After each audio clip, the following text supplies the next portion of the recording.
So, Ted, I want to talk to you about several things, and if you don't mind, because we only have about 10 minutes, I want to try to keep everything as short as possible. Let's just start with the genderless bathrooms, because we were talking about this. The North Carolina, Mississippi, standing up for the right to practice your religion. You can go get a wedding cake at another store just down the street, I'm sure.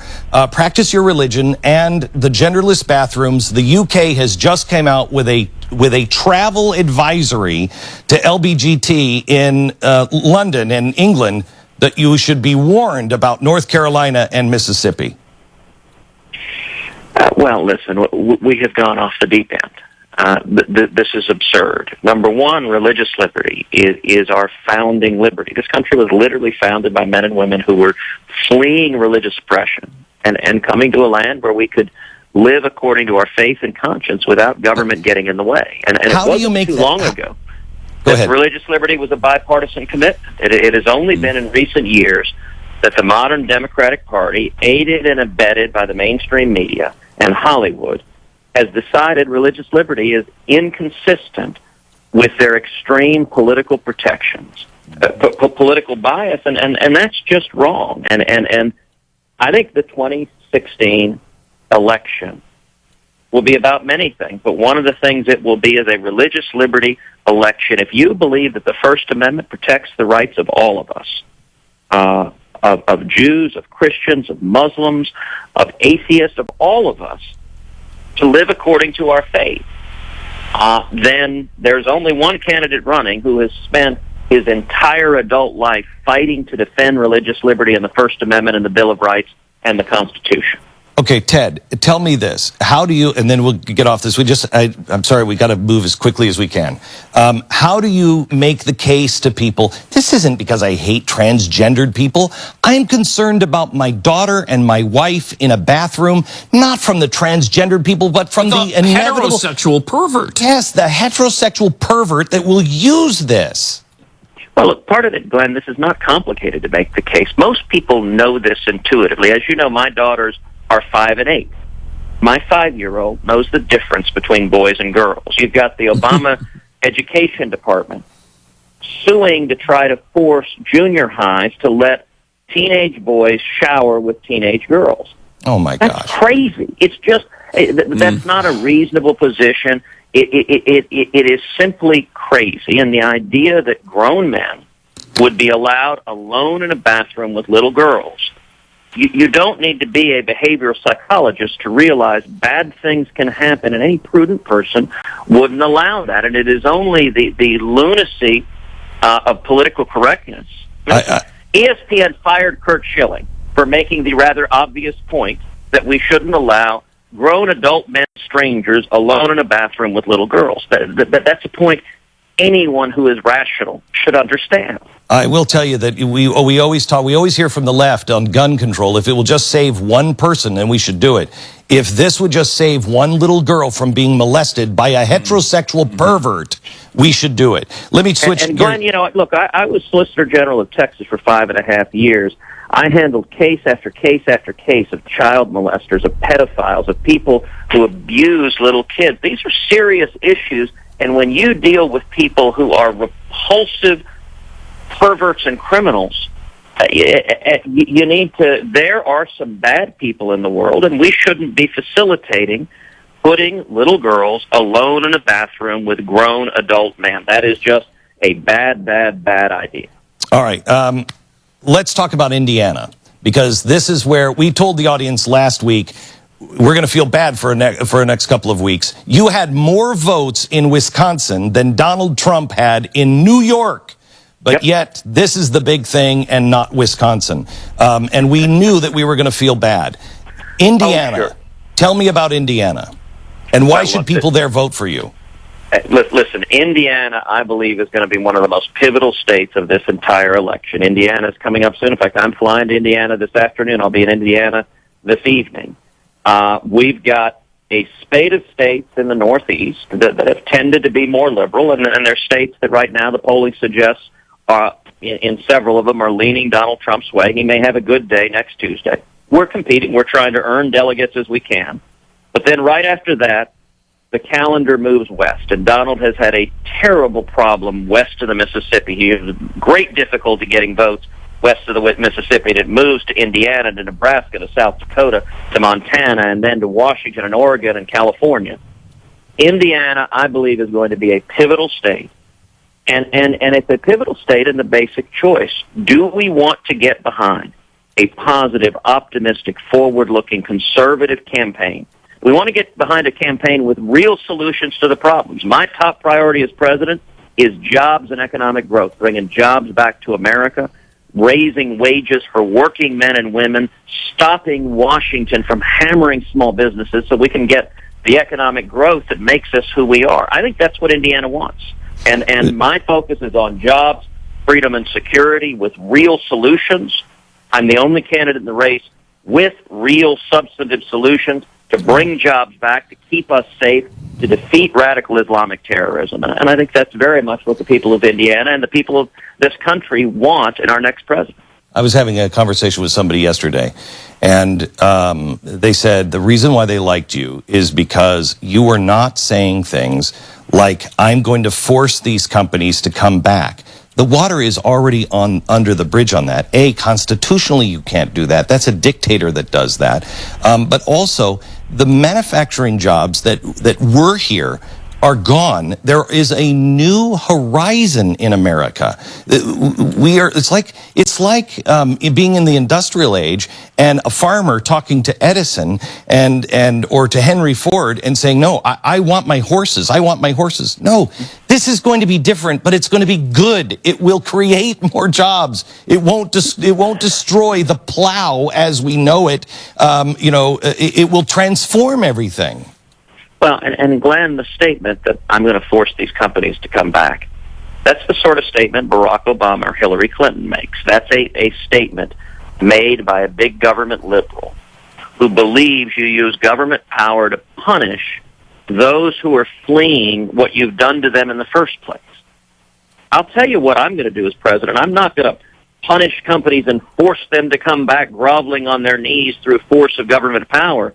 Now, what we're going to do is we're going to pull back the regulations that are killing small businesses. We're going to repeal Obamacare. We're going to rein in the EPA, which is killing manufacturing jobs. We're going to pass a simple flat tax and reduce the burdens on small businesses. And what's going to happen is companies are going to come back not because government is menacing them and punishing them, but because we've created a business environment that makes America the best place on earth to create a business, to create jobs.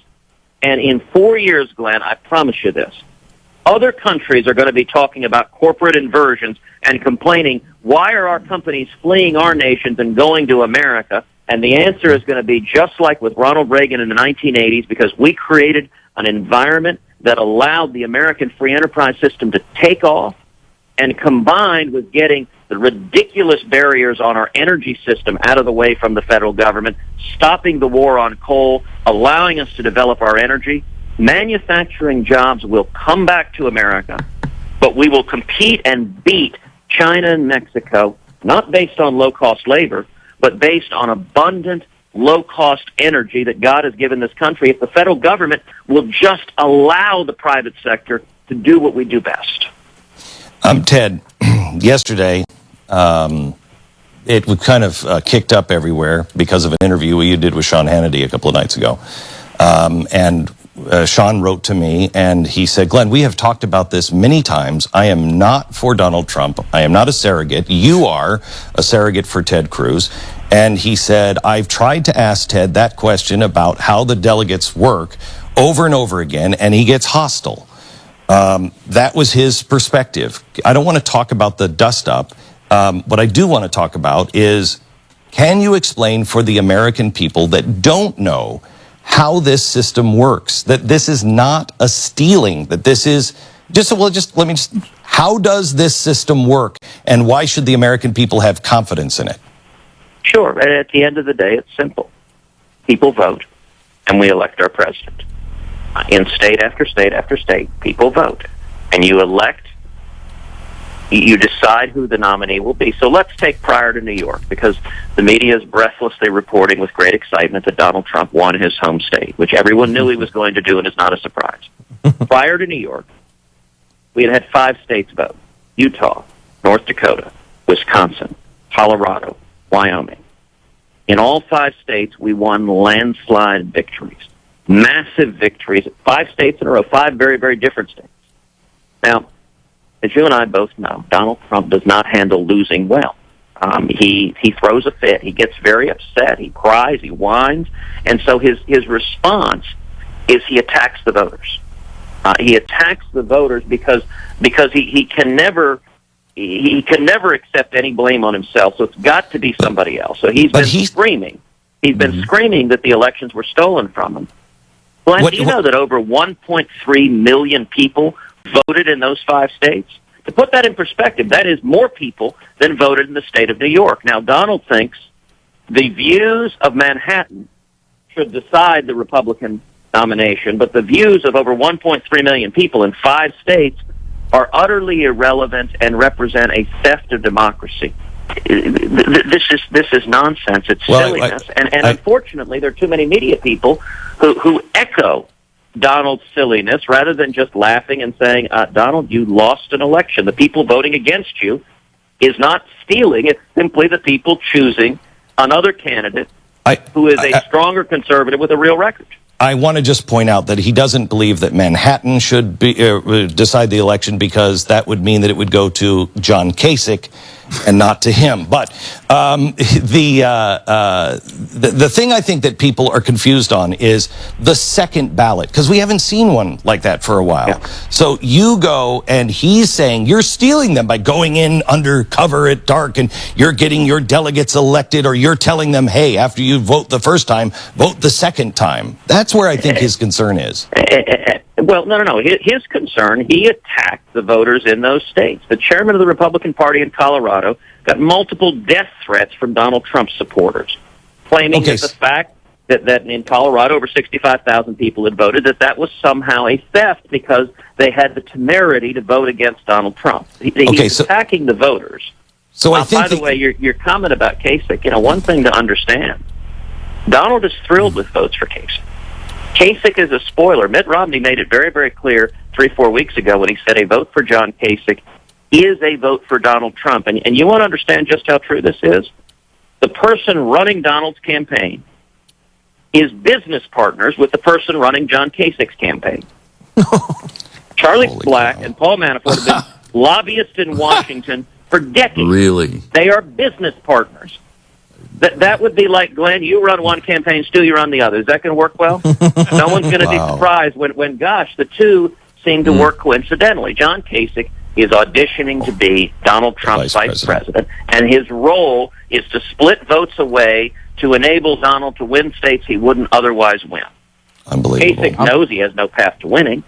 Donald knows Kasich has no path to winning, but he wants Kasich in there because head-to-head with me, Donald loses over and over and over again, and Kasich is only a spoiler in these races. I will say I am the only person that can make the show great again. That I will. Wait a minute. Hold on just a second. Hey, Ted, good to talk to you. Have a good time up in Indiana, and I hope to be seeing you on the campaign trails, hopefully in Indiana very soon, too. Well, and Tuesday, Pennsylvania's voting, Maryland's voting. I ask people come out and vote. And everyone who's listening, please come to tedcruz.org, tedcruz.org. Continue to sign up, volunteer, contribute. We are headed to a convention, and we are going to win a majority of the delegates. We're going to earn a majority of the delegates who were elected by the people. The reason Donald is acting the way he is he knows that his campaign is in trouble. The media wants you to think this is over and Donald is unbeatable. That is not the case. Nobody's getting to 1237. And Donald is scared because he realizes he cannot get a majority of the delegates. He only gets about a third anytime people vote. And Ted, I'm sorry. Go ahead, finish. Go ahead. Every day, Republicans continue to unite behind this campaign. And that is why we are on a path to victory. And it's thanks to every one of your listeners, every one of you who believes the stakes are too high to nominate Donald Trump, which just hands the election to Hillary Clinton. Hillary wins by double digits against Trump. Ted, I got to go. I got to go. God bless you. Thank you very much. I appreciate it.